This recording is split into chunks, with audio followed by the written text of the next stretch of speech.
А мы продолжаем рубрику «Поколение независимости». Проект реализован телеканалом СРРК совместно с кинотеатром Сары-Жаляу. Сегодняшняя героиня – труженица саранской шахты Эльмира Казиева.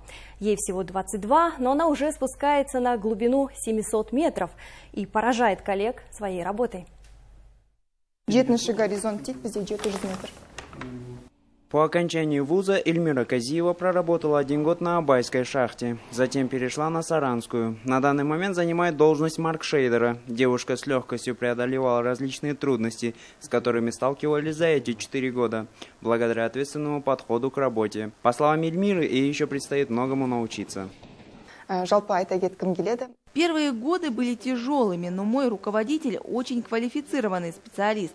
Многое узнала благодаря этому человеку. Наша работа действительно тяжелая. Иногда могут произойти неожиданные ситуации. Чтобы выйти из таких событий, необходимо иметь логическое мышление. Рабочий день Эльмиры начинается с просмотра и подготовки карт в офисе. Затем 3-4 раза в неделю спускается под землю на глубину 700 метров и наблюдает за ходом работы забоев. В 2020 году награждена нагрудным знаком президента Касым-Жомарта Токаева Ирине Еңбек-үшін. Она также окончила магистратуру Карагандинского университета по направлению физика-математика.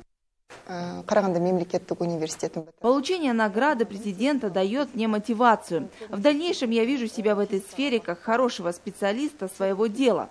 У меня пока нет цели стать начальником, просто хочу подробно изучить свою работу. Эльмира Казиева не только квалифицированный специалист, но и мама одной девочки, любит посвящать все свое свободное время родным и близким. Я вышла замуж, у меня есть маленькая дочь. Мой муж не против, что я здесь тружусь. Я вышла на работу раньше времени декретного отпуска, потому что соскучилась по коллегам и по месту работы. Коллеги Эльмиры хорошо оценивают работу молодого специалиста. Также она славится своей воспитанностью и требовательностью к себе. Мы очень рады, что она вышла с декрета. Ну что о ней можно сказать? Во-первых, она работает 8 часов. Она вообще, у нее нет такого, чтобы она просто сидела. Или просто, она все время в движении, она все время что-то считает, что-то делает. Исполнительно, ответственно. Начальник дал задание, она пока не сделает, она не отойдет. Все. Строго, в обед строго. Покушала и снова работать. Она все время движется. Она, вот это не тот человек, который сядет и будет сидеть там что-то и так далее.